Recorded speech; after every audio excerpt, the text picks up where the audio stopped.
They say you never forget your first, but sometimes it's better to forget than to forgive. This is the Polynian Clover figure by Daibadi, which is one of many figures in the Polynian line.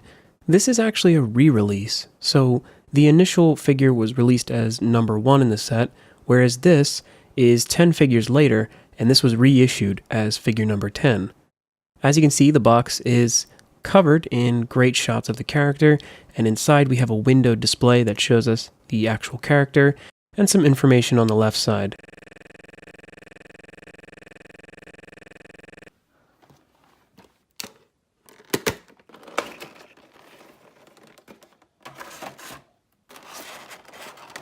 As you can see, there's a small base that plugs into the foot with a hexagonal sort of display. It can actually interlock with the other bases. Here's the figure itself. She is a wonderful, solid PVC. It's sort of like a soft, vinylish type feel.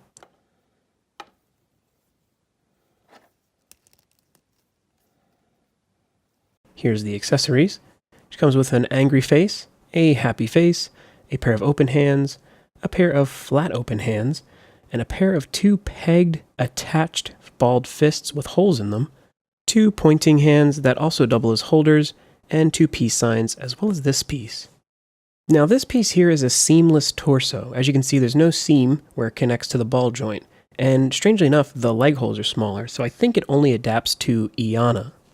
Switching over to the other camera now, just for better quality, and we can see just how great these figures look in images, even though this is actually a video.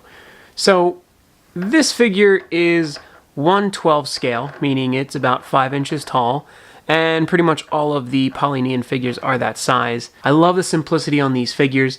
There's a soft sort of PVC feel to them, and they feel great in hand, but I feel like they would scratch very easily, so be careful storing these figures.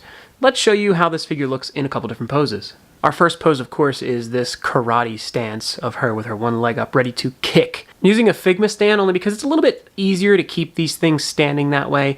The provided peg stand that goes into the foot does its job if you put them into very simple poses, but something more dynamic, you're going to want something to plug into them.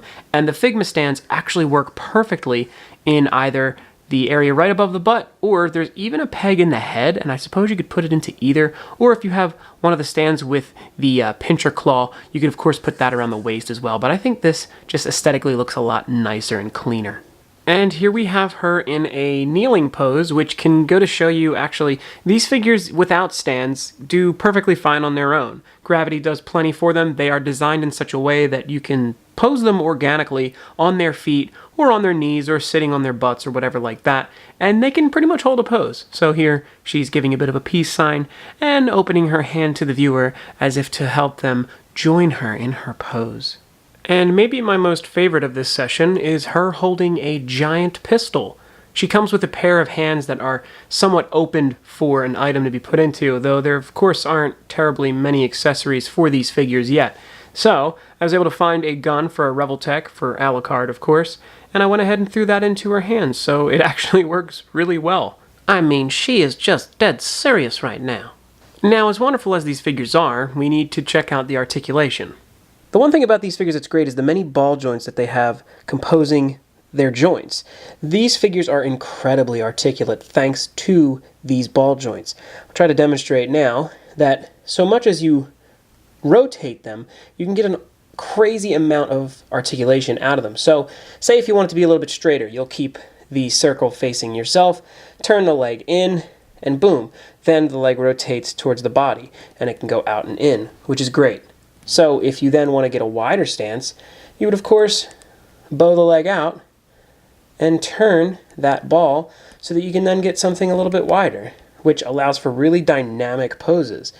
And that's, I think, what I love the most about these figures. All these many ball joints have just as much articulation as the next. And because of that, you can put these things in crazy positions. If you're familiar with the artist Rake, he actually uses these figures as anatomy references constantly. I think he actually uses this one in particular, and I think Shamrock as well. And he even bought one off of me on eBay a long time ago. And when I met him at a convention, it was really funny to talk to him about. So yeah, you can use any of these ball joints to do just about whatever you want with. And because of that, you can get awesome poses like this.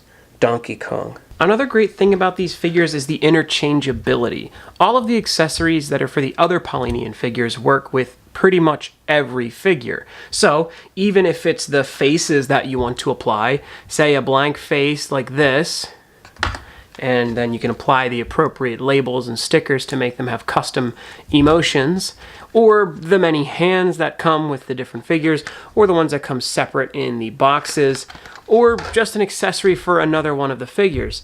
Everything is interchangeable.